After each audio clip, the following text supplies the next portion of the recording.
My daughter handed over the deed to my house like it was a birthday gift. "It's just a house, Dad," she said, not meeting my eyes. "Jeremy's parents need the space more than you do." I stood there, clutching the porch rail I built with my own hands. That house, my house, was where I raised her, where I nursed my wife through her last breath, where every wall held a memory. And now it belonged to her in-laws. Without a single word to me. That day, something in me broke. And something else started to wake up. Before we continue, I'd love to know, where are you watching from today? Comment below. The house didn't always feel like a battleground. I still remember the day Marjorie and I stood on that empty plot of land, wind cutting through her scarf as she pointed and said, "The kitchen should face the morning sun." She always said sunlight made her feel human again. So I built the kitchen just like she wanted, big windows, wide counters, hand-fitted cabinets. No contractors. Just me, my tools, and a fire in my chest that wouldn't quit. We poured everything into that house. Scraped together savings, worked nights, skipped vacations. I didn't care. I was building a future. And when Claire was born, the house became a home. She was a quiet baby, never cried much. Marjorie would hold her near the fireplace and hum old lullabies her mother taught her.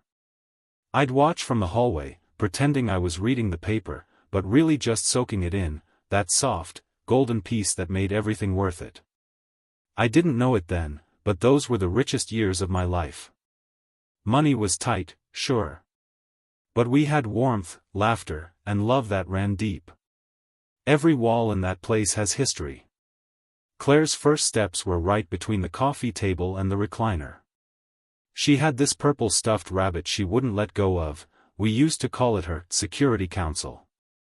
When she lost it once, Marjorie and I tore the house apart until we found it wedged behind the dryer. She cried tears of relief like the world had been made right again. That house held her joys and her heartbreaks. When Marjorie got sick, stomach cancer, too far along, everything slowed down. Claire was only 10, and I swear she aged 10 years in one night.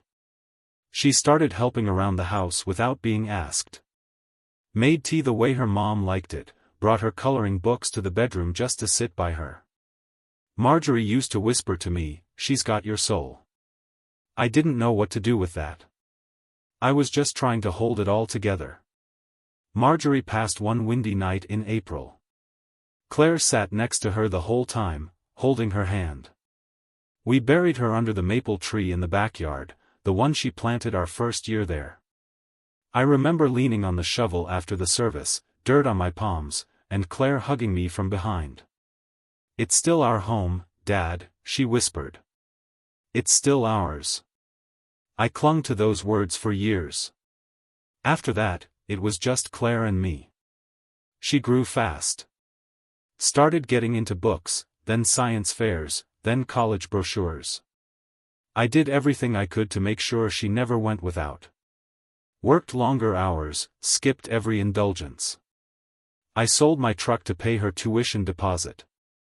She never asked, I just knew. It was the least I could do for the girl who once sat by her dying mother's bed every night, without ever complaining. I remember the day we drove her to college. She kissed the front door before we left. "I'll be back soon, Dad," she said. "This will always be home." That sentence replayed in my head on the drive back, when I cried like a child for the first time in decades. She'd visit during breaks. At first, anyway. Brought laundry, stories about roommates, silly boy troubles. We'd eat chili by the fireplace, just like old times. But over the years, the visits got shorter. Then more spaced out. I told myself it was normal. Kids grow up, they move on. That's what we raise them for, right? Still, something shifted after she met Jeremy. He was polite, at first. Wore button-ups, brought a bottle of wine when they came over for dinner. He'd call me, "Sir," shake my hand firm, look me in the eye. But there was something under the surface, a quiet calculation. The kind of man who listens to find leverage, not connection. Claire seemed smitten. I kept my reservations to myself. Maybe I was being protective. Or maybe I was seeing clearly for the first time. When they married, I gave them my blessing. Paid for most of the wedding too, even though they said they'd keep it small. Marjorie would have wanted me to support our daughter.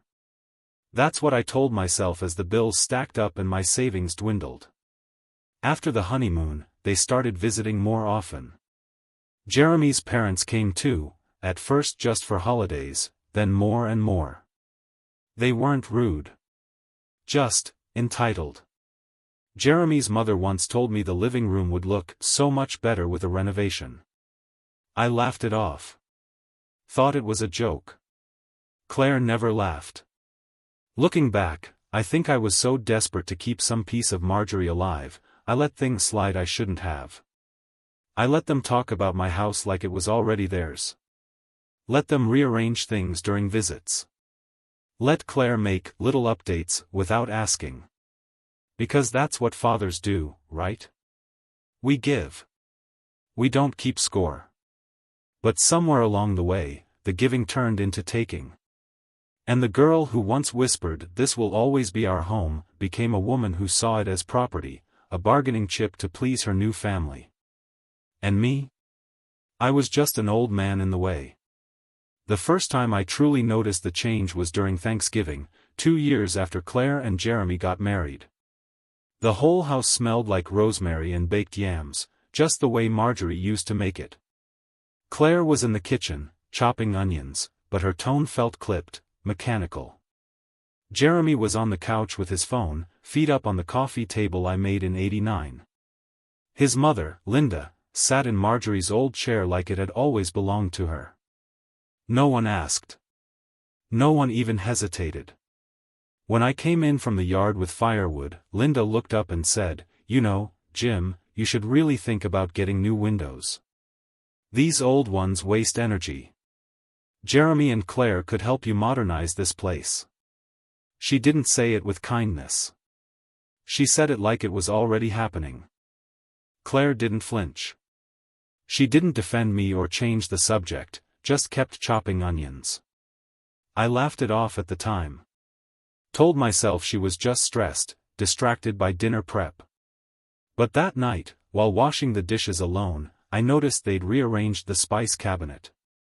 Marjorie's tins, the ones with her handwriting, had been replaced with brand new labels. I stood there holding her cinnamon tin like it was an urn. I should have said something. But I didn't. I never wanted to be the overbearing father. Over the next few months, little things kept shifting. Jeremy started showing up unannounced. Just checking in, he'd say, already halfway through the front door. Once, he brought his father to see the backyard, as if he were giving a tour of a listing. They stood near Marjorie's maple tree and talked about possibilities. I stood at the kitchen window, watching like a ghost in my own home. Claire stopped calling just to talk. Our conversations became transactional. "Do you need anything from the store? We're thinking of updating your flooring, it'll increase value." Value. Everything was about value. Never memories. Never legacy. One afternoon, I found Jeremy measuring the hallway. I asked what he was doing. He smiled like I was a child. "Thinking ahead, you know. Accessibility. In case you need help getting around later." I told him I was fine. Still split my own firewood. Still walked every morning. But the way he looked at me, like I was a problem he was planning to solve, made my skin crawl. Claire started speaking to me differently, too. Not cruel, not sharp. Just distant. She used to sit next to me on the couch, resting her head on my shoulder. Now she sat across the room, scrolling through her phone while Jeremy talked over me at dinner. "Dad, you know Jeremy's right. This place needs upgrades," she'd say. "You've done your part. Maybe it's time to let others make use of it. Others? One night, I overheard them talking in the guest room. The door was cracked. Jeremy's voice was low but clear. He's not going to be around forever. The house should stay in the family, my family will take care of it. Your dad's stuck in the past. Claire didn't argue. She just said, I know. That was the night I stopped sleeping soundly. I started paying attention more carefully. Watching their body language. The way Jeremy's father walked through my halls like he was checking foundation. The way Linda complimented the antique hutch, then added, we could move that to the den when we repaint. Neighbors noticed too. Mary from across the street, widow, sharp as a tack, pulled me aside one day. Jim, she said, handing me a container of cornbread, you know they're treating your place like a staging house, right? I tried to laugh, but she just looked at me. Steady, no pity in her eyes. You're not losing your mind, she said gently. You're losing your place if you let it go on. I nodded and thanked her, but inside, I was already spiraling. The worst part? I began doubting myself. I'd walk into the living room and wonder if I was just being paranoid. Was I too sensitive? Too protective? Maybe I was just the aging father who didn't want to let go. That's the trick with slow betrayal. It doesn't happen all at once. It sneaks up on you, dressed like concern, wrapped in polite smiles and family dinners. You don't see the knife until you're already bleeding. Then came the moment that shook me to the core.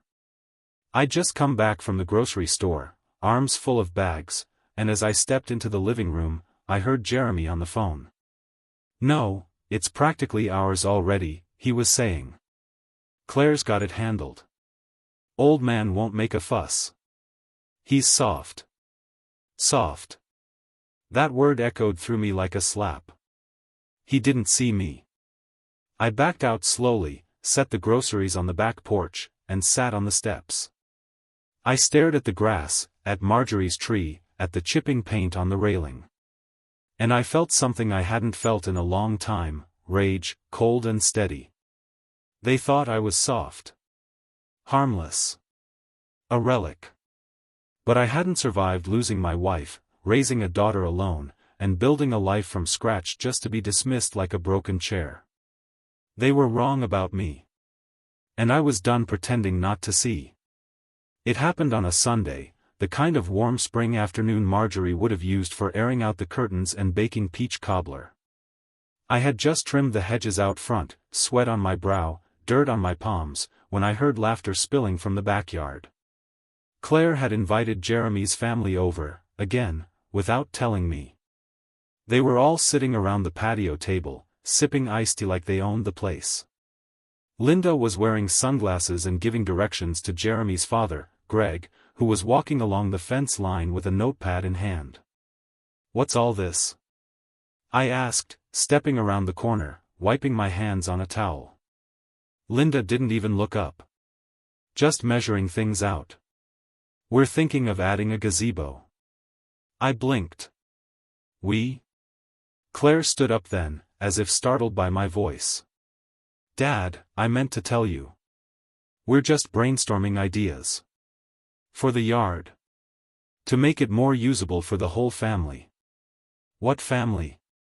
I asked. My voice was steady, but my chest was tight. You live across town. They don't live here. Claire looked at me like I was being unreasonable. Not yet, she said softly. I stood there for a moment, unsure if I'd heard her right. Not yet? I looked at Jeremy. He gave me that smug little smile again, the one that had started to appear more often these days, the smile of someone who thinks they've already won. That night, I stayed up late, pacing the living room in silence. I stared at the fireplace, the one Marjorie and I built stone by stone, and felt the chill of something I hadn't wanted to name. The next morning, I noticed boxes in the hallway. Claire was moving some of my things from the hall closet into the garage. Just organizing, she said casually. Jeremy's parents need a place to store a few things.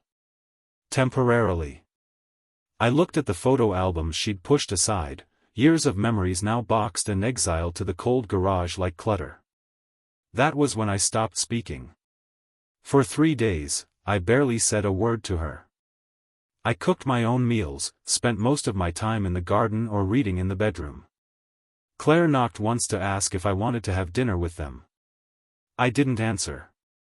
She left the tray outside my door like I was some tenant. Then came the dinner party. Claire invited a few friends from Jeremy's side. People I barely knew. I had no idea until cars started lining the street. The living room was filled with strangers. Wine glasses clinked. Laughter echoed through the walls. Jeremy introduced people with ease, pointing out features of the house like he was a real estate agent. Original flooring, I heard him say.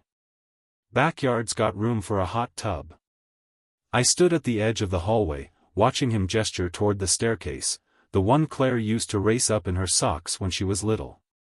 He saw me. Nodded. Didn't say a word. Later, I found Linda in my bedroom. She had the closet doors open, looking at my suits. "You're still using this room?" she asked, surprised. "It's my room," I said. She shrugged. "Well, we were thinking you might want the guest room downstairs. It's easier on the knees, and we could convert this into a master suite." We were thinking. That was it. That was the moment. I didn't yell. I didn't make a scene. I just walked out, got into my truck, and drove. I didn't know where I was going. I just needed air. I ended up at the cemetery, sitting beside Marjorie's grave. The sun was setting behind the trees, casting long shadows across the stone. I brushed off the petals of a dead flower and whispered, "I don't know who she is anymore." I stayed there for an hour, maybe more. Let the silence wrap around me.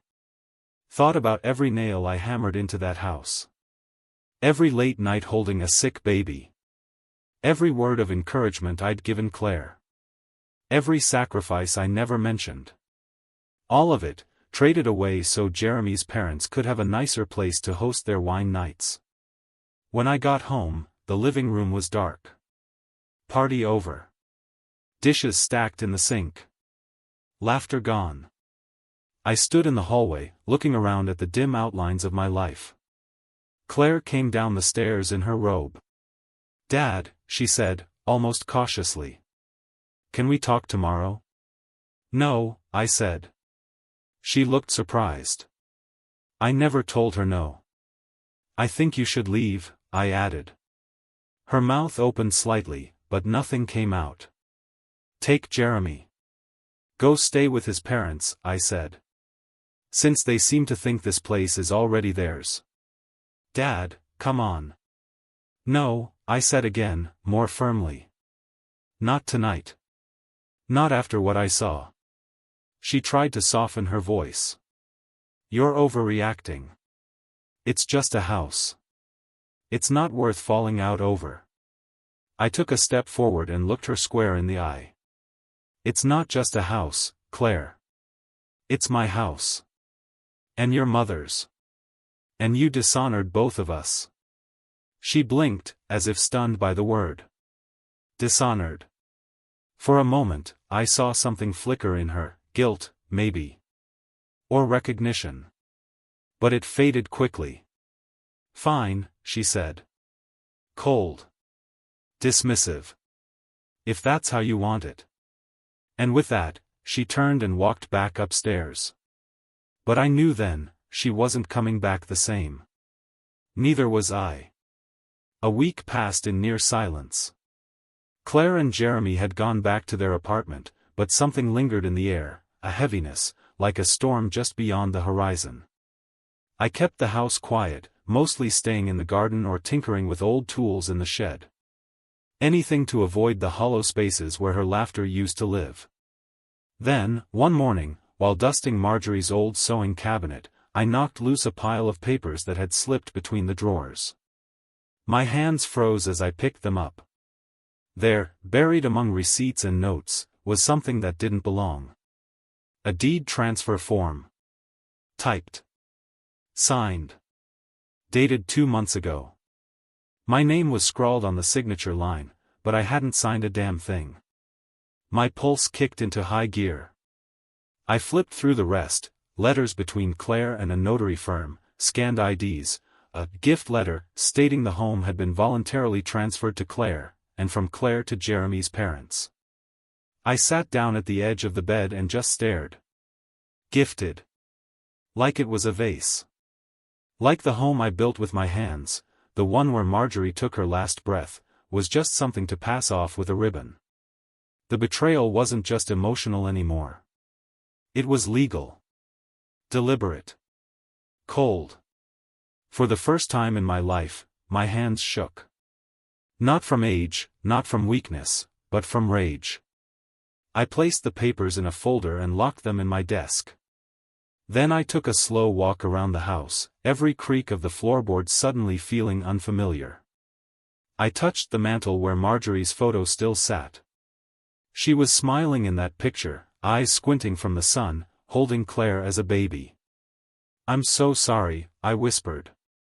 I spent the rest of the day walking, past the old church, down by the river trail Marjorie used to love. My thoughts were scattered, voices in my head arguing back and forth. How could Claire do this? Maybe Jeremy pushed her. Maybe she didn't mean to. But the paperwork, the lies. That was her hand. I ended up on Mary's porch just as the sun dipped behind the trees. She didn't ask what was wrong. Just handed me a mug of coffee and sat beside me in silence. After a while, I told her everything. She didn't interrupt. Just nodded, her jaw tight. When I finished, she said quietly, "You need to get ahead of this. Now." "I don't want a war," I said. "Jim," she said, turning to face me, "they've already declared it. You just didn't hear the shots." That night, I went into the attic and opened the old chest where I kept Marjorie's journals, old tax files, insurance forms. I found a folder marked, House Title, 1992. Every original paper. Every renovation permit. Every receipt. I didn't sleep. The next morning, I made an appointment with Harold Whitman, my old army buddy turned small-town lawyer. He still wore the same frumpy brown suits and smoked those disgusting little cigars. But his mind was sharp as a tack. He sat behind his desk, glasses on the edge of his nose, flipping through the documents I brought. "They forged this signature," he said flatly. "I know. You realize that's fraud. On multiple levels." "I know," I repeated. He leaned back. "You want to press charges?" I hesitated. "No," I said. "Not yet. But I want to make sure that house doesn't end up in anyone's hands but mine. Or, the right hands." He nodded slowly. "Then we start with the will." We spent the next hour revising everything. Claire was removed from the will entirely. A clause was added: if the will was contested, the entire estate, house, land, savings, would go to the Marjorie Lane Veterans Foundation. I chose it because Marjorie always had a soft spot for veterans, and it was where I'd volunteered for years after she passed. Harold looked at me carefully when I signed the final page. "You sure about this, Jim?" I nodded. "Dead sure." I left his office with copies of everything tucked under my arm and a pit in my stomach. I didn't feel victorious. I felt gutted. On the way home, I stopped at the cemetery. "Would you have done the same?" I asked Marjorie Stone. "Would you have cut her out?" The breeze stirred the leaves gently, the only reply nature could offer. But in my gut, I knew, Marjorie wouldn't have let herself be walked over either. Back home, I sat in the living room with the document spread across the coffee table. That's when I noticed Claire had left a small stack of photos tucked in a drawer. Ones I hadn't seen in years. Claire as a teenager, grinning wide in front of the fireplace. Me and Marjorie holding hands on the porch. Us three, together. I stared at those photos for a long time. And then I filed them away. Because the woman who handed over my house like it was a housewarming gift, she wasn't the daughter in those pictures. That version of Claire was gone.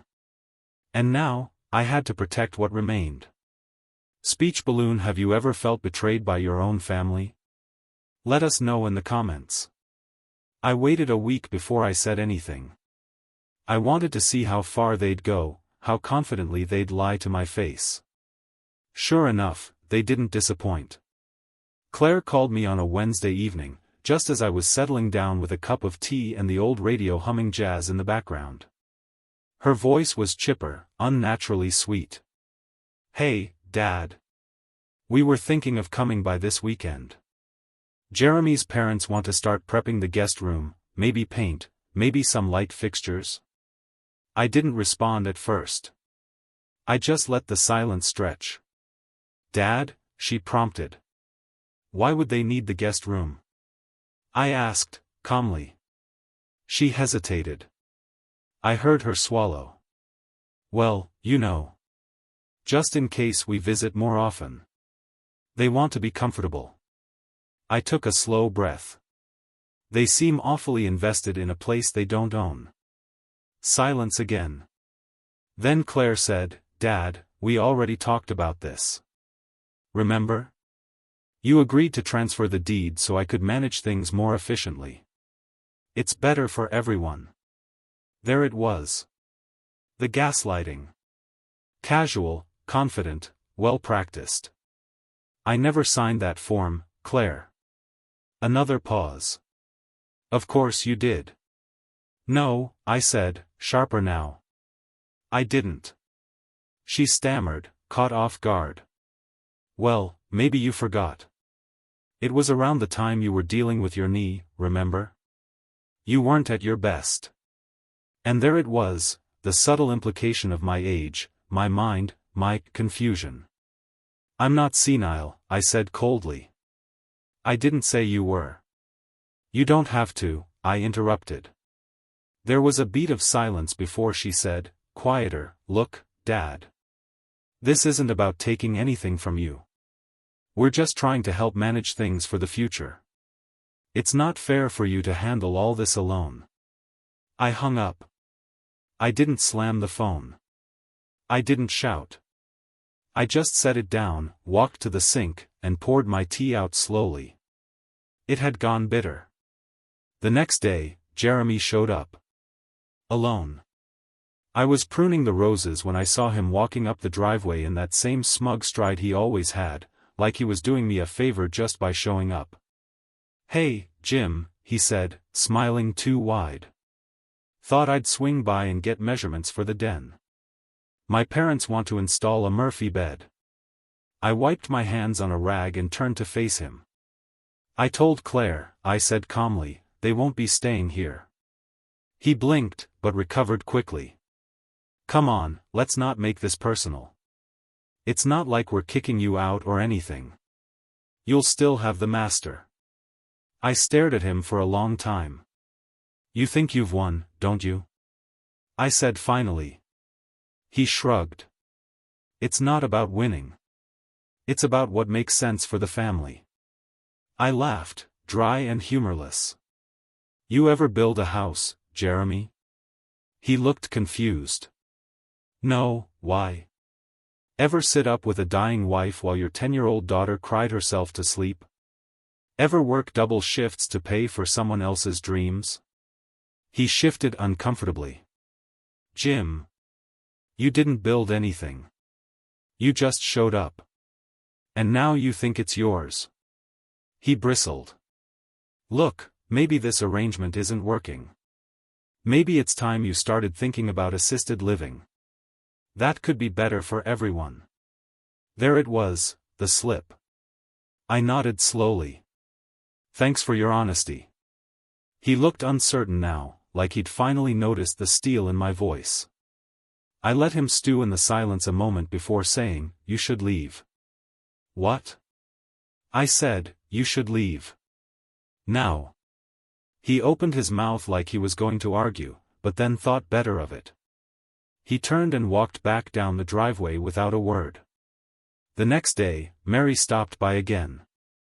She had that same worried look she wore after her husband passed. I saw Jeremy here, she said. Everything all right? Not yet, I replied. But it will be. She sat on the porch swing next to me and handed me a bag of cookies. You know, she said, you've got more people on your side than you think. Half the streets noticed what they're doing. I looked at her, surprised. They talk loud, she added, smiling softly. You raised that girl better than this. I didn't reply. I just nodded and stared out at the yard. That night, I sat at Marjorie's old desk and wrote a letter, to the county recorder's office. I included copies of everything, the real deed, the fraudulent documents, my will, and a notarized affidavit. I wanted a paper trail, something to ensure that no matter what happened next, the truth would be known. And then, I started making phone calls. To the sheriff. To the lawyer. To the Veterans Foundation. I wasn't preparing for war. I was preparing for peace. On my terms. It was a Thursday morning when I returned to Harold's office to finalize the will. The sky was low and gray, no wind, no birdsong. Just silence. Fitting, I thought. Some things deserve to be handled without noise. Harold didn't greet me with a handshake this time. He just opened the folder and said, "You sure?" "I've never been surer of anything in my life," I replied. He nodded and pushed a fresh draft across the desk.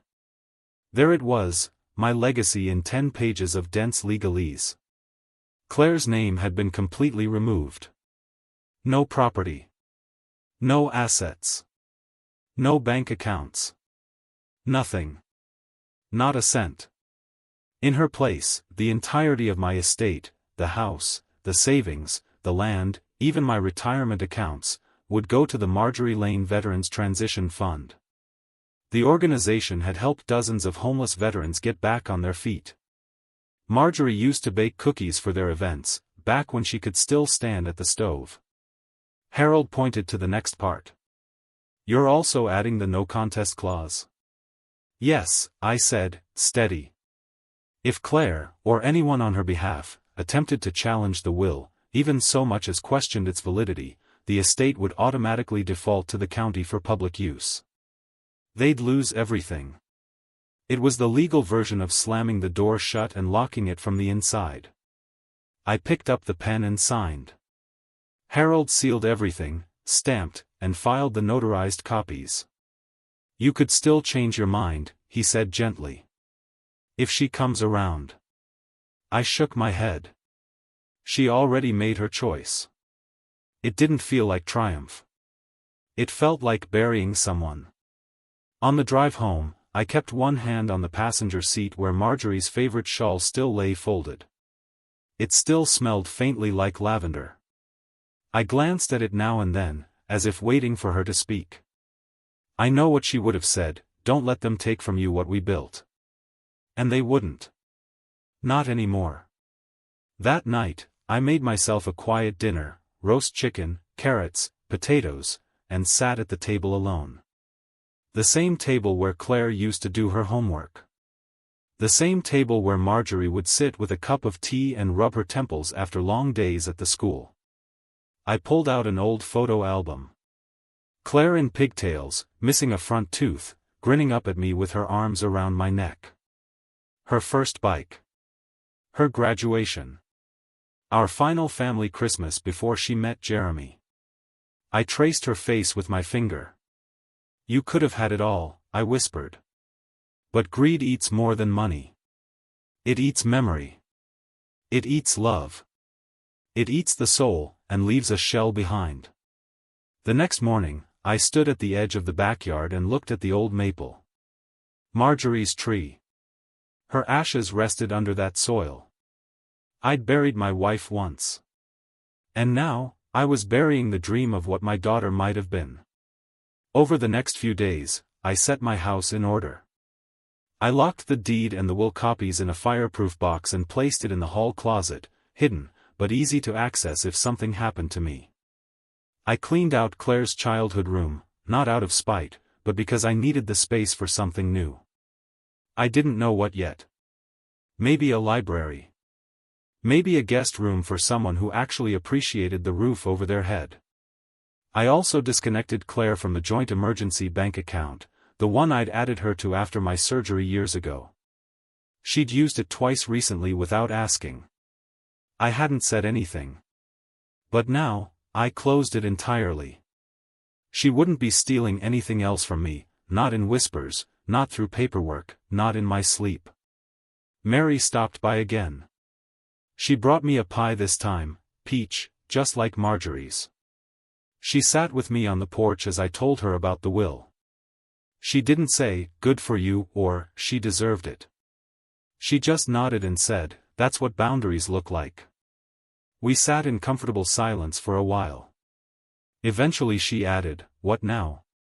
Wait," I said. "There's always a last straw. And it's coming." And I was right. I didn't know it yet, but Jeremy's family was about to make their boldest move yet. One final insult. One final attempt to take what wasn't theirs. But this time, I was ready. This time, I had something stronger than rage. I had proof. And I had nothing left to lose. It happened quietly, no announcement, no courtesy call. I came home from the grocery store on a Tuesday afternoon and saw the van first. A white moving truck parked crooked in the driveway, hazard lights blinking. Two men were unloading furniture, a gaudy velvet couch I didn't recognize, and a box labeled Linda's Kitchen. I stood frozen at the foot of the driveway, clutching a sack of apples. Inside the house, I heard voices, laughter, instructions being shouted. I pushed the door open, heart pounding, and found Linda in the dining room, wearing rubber gloves and sorting through my china cabinet. "Oh good," she said with a smile that barely tried. "You're home." I didn't move. "What are you doing?" I asked, my voice low. "We're getting a head start," she chirped. Jeremy thought it would be more efficient to begin transitioning things before the summer rush. Movers were free today, so we thought, why wait? My stomach dropped. "Transitioning things?" I echoed. She walked past me like I wasn't there and pointed toward the hallway. "We'll use your room for now, just until we finish converting the downstairs space. You'll be more comfortable downstairs anyway." She said it like I was already gone. Like I was the guest now. I dropped the grocery bag. Apples rolled across the floor, one bumping into her foot. She didn't even flinch. "Where's Claire?" I asked. "On her way," she said, without looking up. I turned and walked into the living room, where Greg was standing with a tape measure against my mantel. I said nothing. Just walked to the hall closet, pulled out the fireproof box, and took it to my room. Closed the door behind me. Locked it. Then I sat at the edge of the bed for a long, quiet moment. I could hear them moving around the house, dragging boxes, opening doors, claiming space. Like ants building a nest. Claire arrived not long after. She knocked once, then pushed my door open like she had every right. "I wish you would have told me you'd be home early," she said. "It's easier if you're not here during the move." "The what?" She flinched at my tone. "Dad," she said, her voice shifting to that falsely patient register she used when she was about to lie, "we've talked about this. It's not forever. Just until things settle. You'll still have a room." I stood up, holding the box in one hand. "You forged my name," I said. "I found the deed. I saw the transfer." She paled. "I've spoken to Harold. The will is changed. The bank accounts are changed. You don't own anything here." Her mouth opened, but nothing came out. I stepped closer. You and Jeremy lied to me. Used me. Tried to gaslight me. And now you're moving strangers into my home like I'm already dead. Dad. Don't call me that, I said sharply. You stopped being my daughter the moment you handed my house to someone else. Tears welled in her eyes, but they looked forced. Like a reflex, not remorse. You don't understand, she said. Jeremy's parents. I don't care about Jeremy's parents, I snapped. I don't even care about Jeremy. I care that you looked me in the eye and decided I didn't matter anymore. She stepped back, visibly shaking now. You'll regret this, she said quietly. No, I replied. You will. I pushed past her and walked out into the hallway. The movers had gone silent, frozen mid-task. Linda and Greg stood near the kitchen, lips tight. I want you all out of my house, I said, loud enough for every ear to hear. You have 1 hour. Linda scoffed. You can't be serious. Claire has power of attorney. She doesn't anymore, I cut in. And even if she did, I never signed over ownership. Everything you've done here is illegal. And I've filed the evidence with a lawyer, the sheriff's office, and a judge. Jeremy walked in just then, mid-conversation on his phone. He stopped when he saw the box in my hands. What's going on? He asked, brow furrowed. Eviction, I said. He laughed. You're bluffing. I walked past him, opened the front door, and pointed out. 1 hour. When no one moved, I pulled out my phone and tapped the sheriff's contact. 30 minutes if I make the call. That did it. Boxes were yanked up. Furniture dragged. Doors slammed. Jeremy shouted something at Claire, but I didn't care enough to hear it. Linda muttered about calling a lawyer. I told her to go ahead, my legal ducks were in a row, and the cameras I'd installed 2 weeks earlier had captured everything. Claire was the last to leave. She stood in the doorway, tears streaming now, not fake ones this time. But it was too late. I just wanted to make things easier, she whispered. No, I said. You wanted to make them yours. And I closed the door. Not hard. Not with anger. Just finality. That night, I lit a fire in the fireplace for the first time in months. Sat in my old chair. Pulled out Marjorie's shawl and laid it over my lap. And for the first time in years, I felt the house breathe again. It was mine. Not because a paper said so. Because I'd earned it. I didn't plan to go to the family barbecue. It was Jeremy's idea, of course, some big summer gathering at the park. His parents were hosting.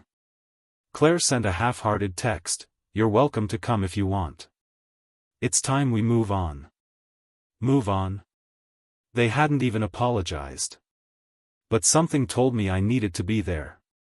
Not for reconciliation, for clarity. For closure. If they wanted to parade their entitlement around like it was respectable, I'd show them exactly where it had led. So I shaved. Wore Marjorie's favorite blue shirt, the one she said made me look less tired. And I brought a single manila folder, sealed and marked, with everything they tried to bury. When I got to the park, the gathering was already in full swing. Tables of food. Kids running around. Folding chairs set in circles. Claire was near the grill, laughing with Linda. Jeremy saw me first. His smirk faltered. "Jim," he said cautiously. "Didn't expect to see you." "I know," I replied. "I came for one reason." Claire turned, eyes wide, face pale. "Dad," she said, stepping toward me. "We really don't need." I raised a hand. "Let me speak. Just once. Then I'll leave, and you'll never have to hear from me again." The group around us went quiet. Forks froze halfway to mouths.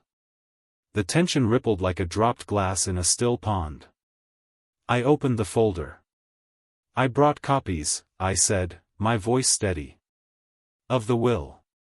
Of the original deed. Of the fraudulent transfer Claire submitted without my knowledge. Someone gasped. It was Jeremy's sister, I think. I trusted my daughter, I continued. I gave her everything I had. Raised her alone after her mother passed. Paid for her school. Gave her this life. And in return, she and her husband tried to take the only thing I had left, my home. The home I built with my bare hands. The one where Marjorie took her last breath. I placed the documents on the table, right in front of Jeremy's parents. They tried to steal it, I said flatly. But they failed. Linda scoffed. That's not what happened. Claire was just trying to help. No, Linda, I cut in. She wasn't. And neither were you. You waltzed into my house, treated it like a hotel, and spoke of renovations before I'd even left the room. All eyes turned to Claire. She looked smaller than I'd ever seen her. Crumpled. She opened her mouth, maybe to defend herself. Maybe to beg.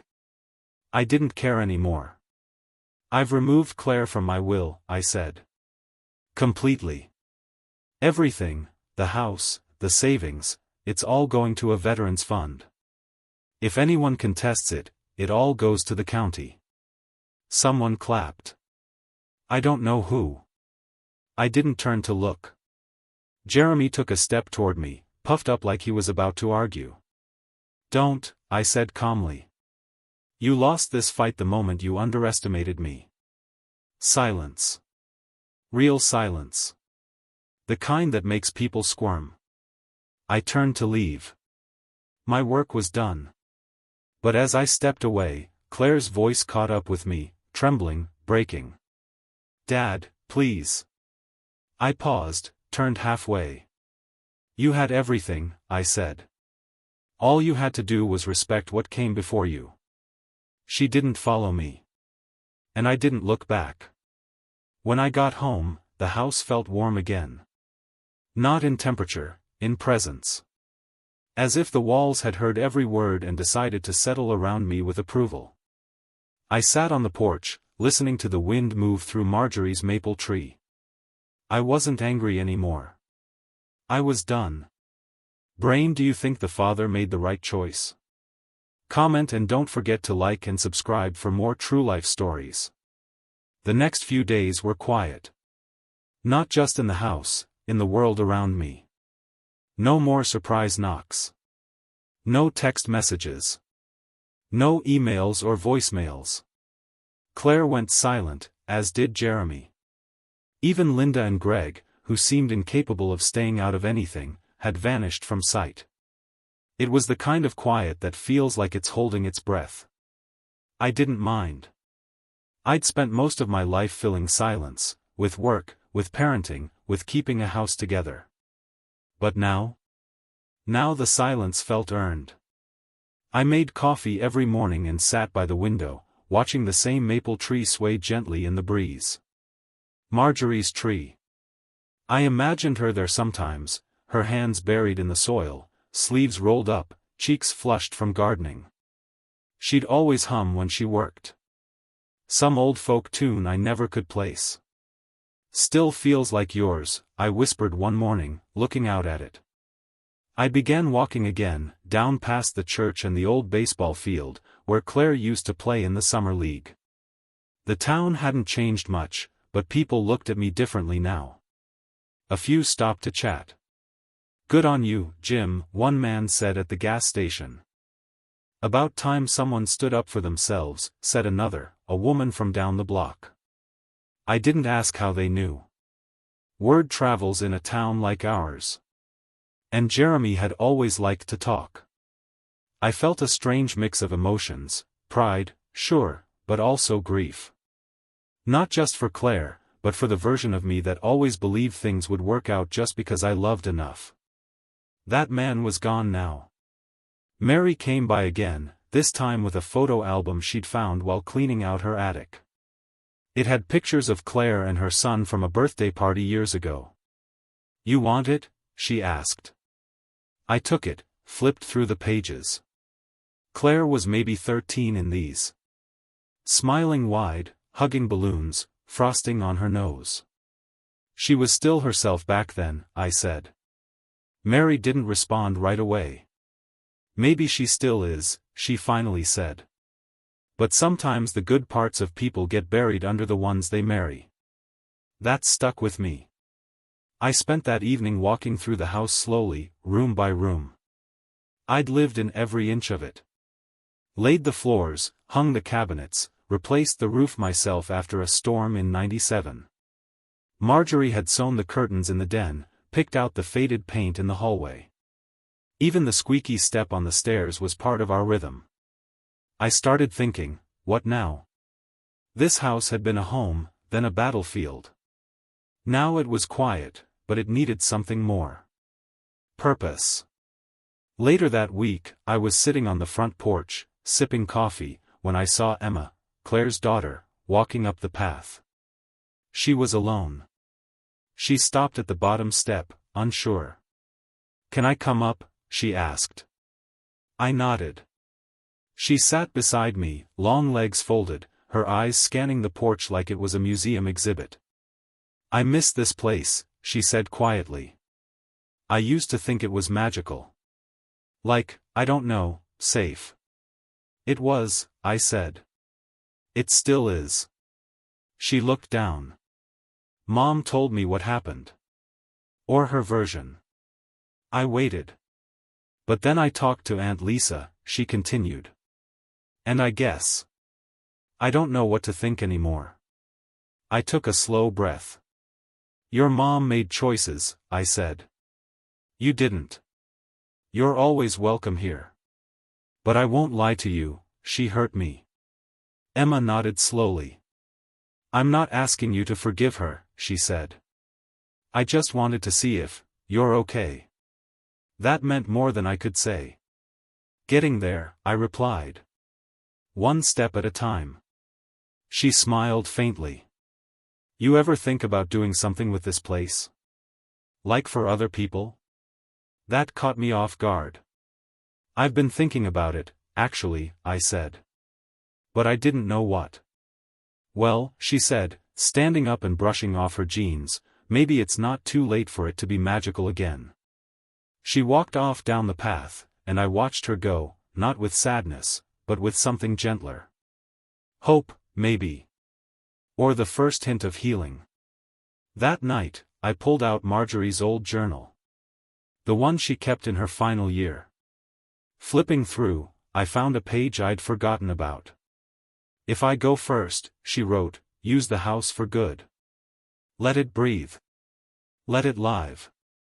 The handwriting was shaky, but the message was clear. Maybe that's what I needed to do. Maybe it was time for this house to live again. It started with one phone call. I dialed the number from the flyer tacked up on the bulletin board outside the post office: Veterans in Transition Program, volunteers and hosts needed. I didn't expect much.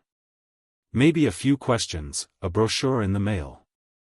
But within 2 days, a woman named Rosa showed up on my porch in a navy blue vest and a clipboard in her hand. She was direct. Polite. Didn't flinch when I told her I wasn't sure what I wanted to offer, just that I wanted this house to mean something again. Rosa stepped inside and looked around, her eyes sweeping over the old woodwork, the photos on the mantel, the creaking stairs. "This house has bones," she said. "Good ones, I hope," I replied.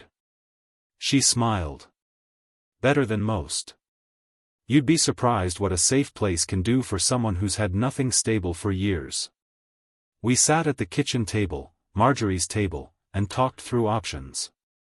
Temporary housing. Hosting for 30 days. Workshops. Dinners. A garden program. "I don't want rent," I told her. "Just respect."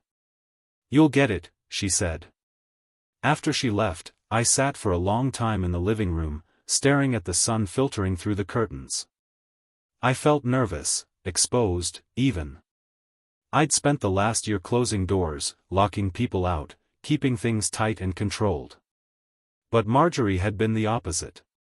She opened windows just to feel the breeze. She invited in neighbors, strangers, stray cats. She used to say, "What's the point of a home if you don't share it sometimes?" I decided to start small. That weekend, I cleared out the guest room, the same one Linda had tried to claim. I stripped the bed, opened the windows, repainted the faded trim. I found Marjorie's old quilt in a cedar chest and laid it out on the mattress. Next, I cleaned Claire's old room. That was harder. I found a shoebox under the bed filled with notes from middle school, friendship bracelets, an old watch I'd given her when she turned 16. I didn't throw them out. Just boxed them neatly and moved them to the attic. It wasn't about erasing her. It was about making space for what came next. I replaced the curtains, polished the floors, even fixed the closet door that had always stuck.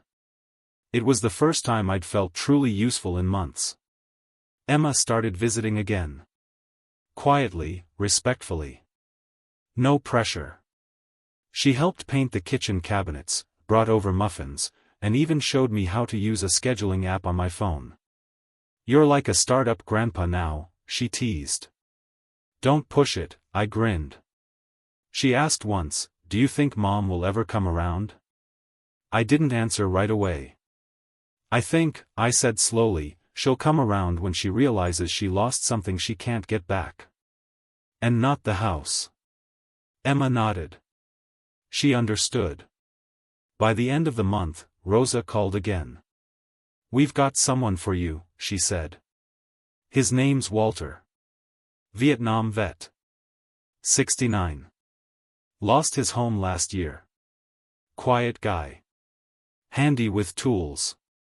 Send him over," I said. Walter arrived with a single duffel bag and eyes that had seen too much. We shook hands on the porch, no questions, no small talk. He looked around the property like he was assessing damage. Then he let out a breath and said, "This is something. I built it," I told him. He nodded. "That explains why it's still standing." I liked him immediately. Within a week, Walter had fixed the garage door, resealed 2 windows, and helped me rebuild the backyard bench Marjorie used to sit on. We didn't talk much, but the silence was good. Comfortable. Like 2 old radios humming in sync. One afternoon, I found him watering the garden, humming to himself. "You like it here?" I asked. He looked up, eyes crinkling. "It feels like it remembers good things." That hit me harder than I expected. Word got around.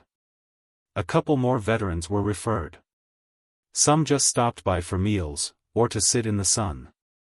Rosa helped me apply for a grant to upgrade the bathrooms. Emma brought in books to start a little reading nook. The house changed. Not in appearance, but in spirit. The air felt warmer. The rooms fuller. The silence less lonely. I still thought of Claire. Of course I did. But now when I passed her old bedroom, I didn't feel anger. I felt a quiet ache, and gratitude that I didn't let her take the heart out of this place.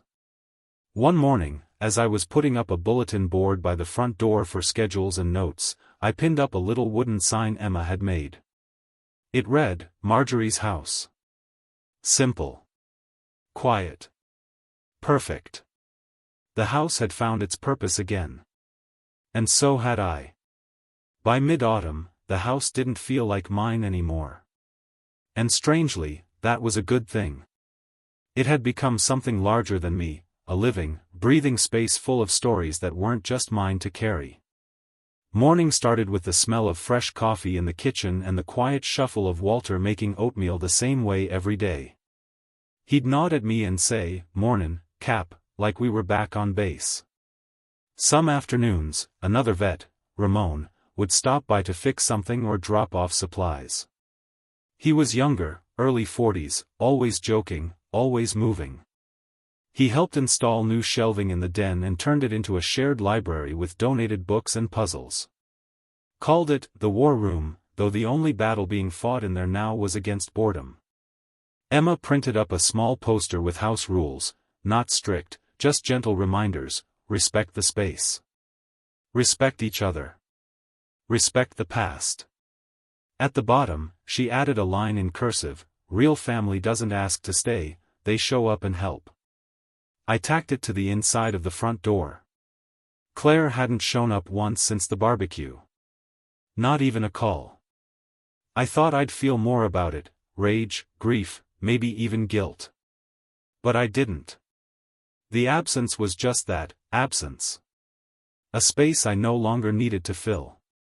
I'd stopped expecting her to knock. I'd stopped checking my phone. I had my hands full anyway. Marjorie's house had visitors daily now. Volunteers, neighbors, even a few kids from the local high school helping Walter build raised beds for the garden. On Saturdays, we hosted a small dinner, nothing fancy. Just soup, bread, and shared silence. One night, Ramon brought his teenage son to visit. The kid had trouble at school, and Ramon hoped a change of scenery might help. They stayed in the guest room for a week. Quiet, respectful. The boy helped Walter patch the shed roof and asked me about the old wood lathe in the garage. "Used to be your daughter's?" he asked one morning, pointing to the faint initials, CH, scratched into the workbench. "Yeah," I said, brushing off the sawdust. "Used to be." He didn't ask anything else. Just handed me a wrench and got back to work. That's the thing about real connection: it doesn't require explanation. Just effort. One evening, as I was locking up, I noticed a pie on the porch. No note. Just a still-warm dish wrapped in foil. Apple, by the smell of it. Marjorie used to leave pies for neighbors that way. I stood there for a moment, unsure, then brought it inside. Later, I found out it was from a woman named Cheryl, whose brother was staying with us temporarily. "Just a thank you," she said the next day when she stopped by. "It means a lot, what you're doing here." But I didn't feel like I was doing anything extraordinary. I was just making use of what I had. The same walls that once held heartbreak now held healing. One Sunday morning, I walked through the house with my coffee, just listening. Walter humming in the garden. Someone typing on the old computer in the den. Distant laughter from the kitchen. The place was alive. I stopped in the hallway, staring at the photo of Marjorie and Claire. For a moment, I thought of taking it down. But I didn't. That photo was part of the house's history. So was Claire. You don't have to pretend the past didn't happen. You just stop giving it all your energy. That night, Emma came by with a box of candles and winter blankets she'd bought on sale. "You're spoiling us," I said, helping her unpack them. "They're not for you," she grinned. "They're for Marjorie's house." We sat on the porch, mugs of cider warming our hands. "You know," she said, "my friends ask why I spend so much time here." I raised a brow. "And what do you tell them?" "That this is where I feel like someone sees me. Really sees me." I swallowed. Looked out toward the maple tree. "That's how I felt when your grandmother was alive," I said. "She made you feel important. Like being ordinary was something to be proud of." "You kept that alive," Emma said softly. "Even if Mom forgot." There it was, that name. Claire.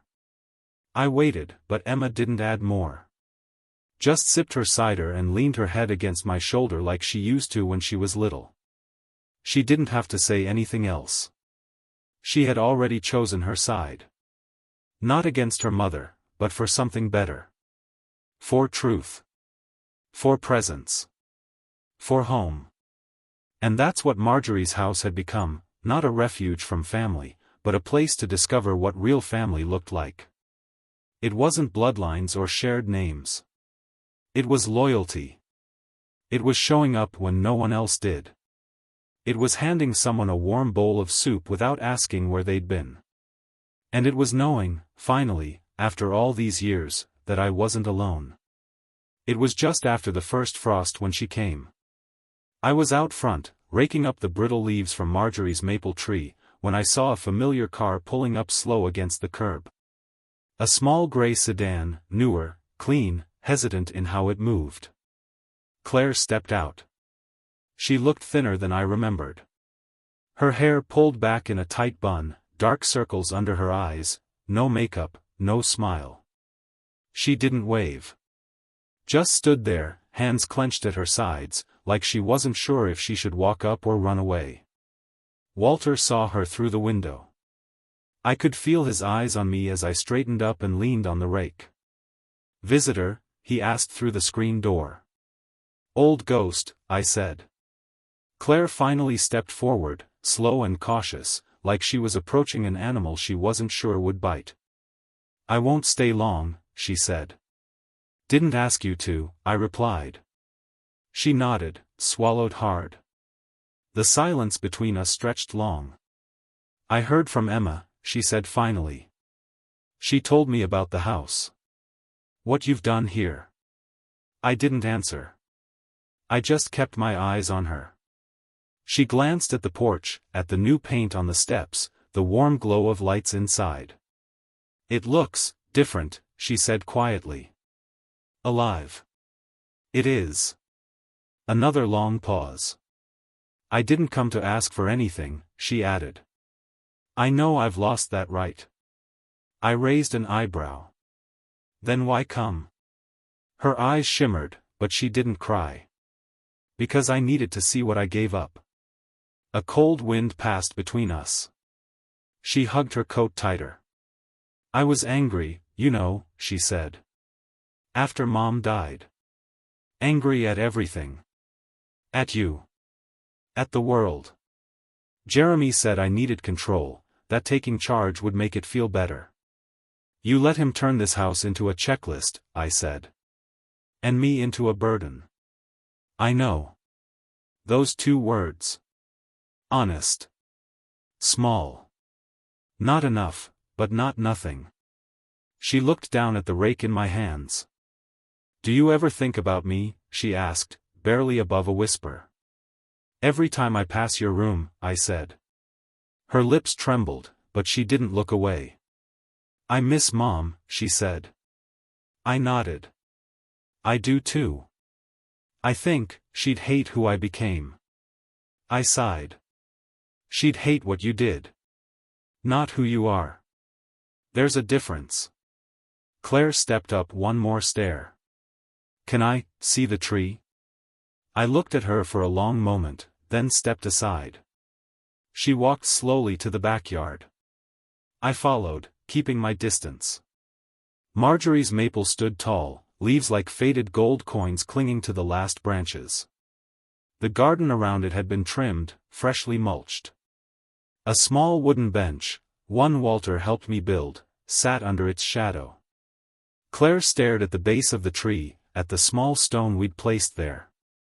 No name. Just an etched maple leaf and a date. She lowered herself onto the bench and exhaled like she hadn't breathed properly in months. "I don't expect forgiveness," she said. "Good," I said quietly. "Because I'm not there yet." She didn't react. Just nodded. "But I'm not angry anymore," I added. "That's over." She turned to look at me, eyes glassy. "Then what's left?" "Distance. Peace. Consequence." Her face crumpled slightly, but she nodded again. "That's fair."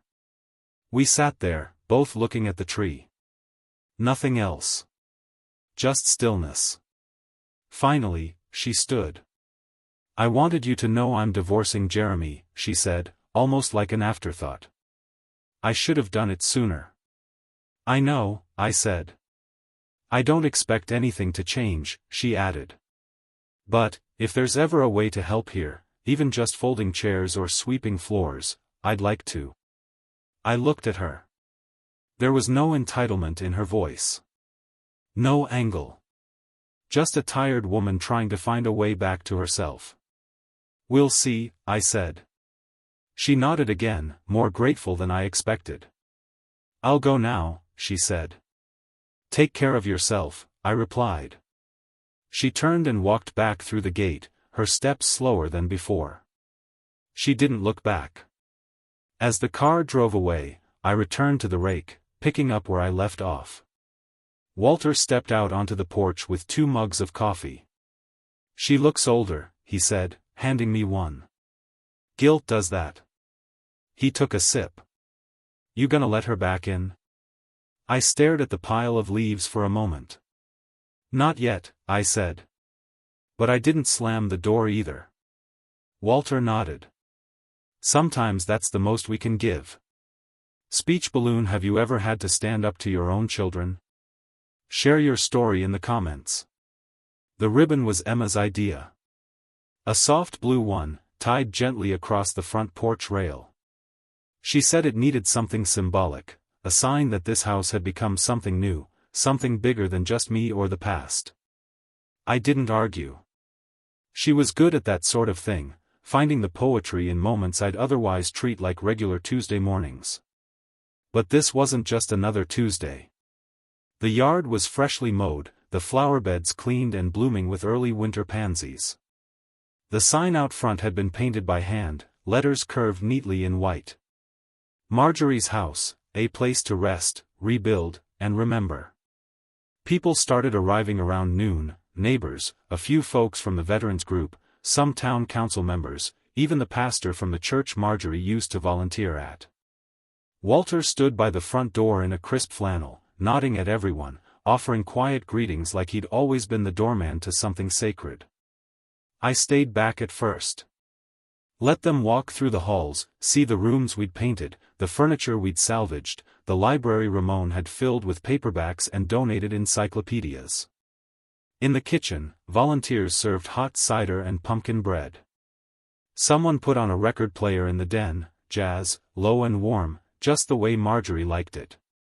Emma took the lead, showing folks around, answering questions. She wore a pin with her grandmother's initials on it. She didn't need a title, but if I had to give her one, I'd call her the soul of the house now. When it was time, she stepped onto the porch and called everyone's attention. I didn't expect her to hand me the scissors. But she did. I stood at the top of the steps, looking out at all those faces, some I knew, some I didn't. And I thought of the day I carried Marjorie over this threshold. The night I brought Claire home from the hospital. The birthdays, the grief, the betrayal, and now, the restoration. I never imagined this house would outlive my family, I began. But somehow, it did. And now it's grown into something I couldn't have built alone. There was a hush, not silence, just stillness. My wife, Marjorie, believed in hospitality. In kindness. In giving people a place to land when they were falling apart. I forgot that for a while. But I think we found it again. I cut the ribbon. It fluttered to the porch like a leaf on wind. People clapped. Not loudly. Just warmly. After the ceremony, I walked through the house again, slower this time. I passed the living room, where a teenage boy was reading a book by the window. The kitchen, where Ramon laughed with one of the volunteers over burnt toast. The hallway, where Emma had added a small shadow box filled with Marjorie's recipes, her handwriting still clear and careful. In the backyard, under the maple tree, Walter had placed a bench with a new inscription carved into the wood. Built with hands. Kept with heart. I sat there for a while, letting the cold seep into my bones in that comforting way it does when you know warmth is waiting inside. Claire didn't come. I wasn't surprised. But I wasn't bitter either. Some wounds don't close.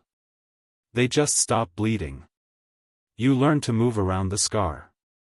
You carry it without letting it carry you. And as for forgiveness, maybe it wasn't about giving it away all at once. Maybe it came in small pieces. A look. A visit. A space on the porch left open, just in case. As evening fell, Emma brought me a blanket and a cup of tea. "You did it," she said. "No," I said, looking at the windows glowing soft with light. "We did." She smiled, tucked the blanket around my legs like her grandmother used to. "You ever think about moving?" she asked suddenly. "To something easier? Smaller?" I looked at the house, the yard, the maple tree, the laughter inside. "This is the smallest place I've ever lived," I said. She frowned, confused. "Because now," I added, "it only holds what matters." She nodded slowly, understanding. As night fell, the porch lights flickered on, casting warm gold across the faces inside, faces filled with stories, with loss, with starting over. Some weren't blood. Most weren't. But they were family just the same. Marjorie's house had come alive again. Not through bricks. Not through memory. But through purpose. And as long as I was breathing, I'd keep it that way. Because a house built with love can survive even the deepest betrayal. And sometimes, if you're lucky, it becomes something stronger. Something sacred. Something that lives on.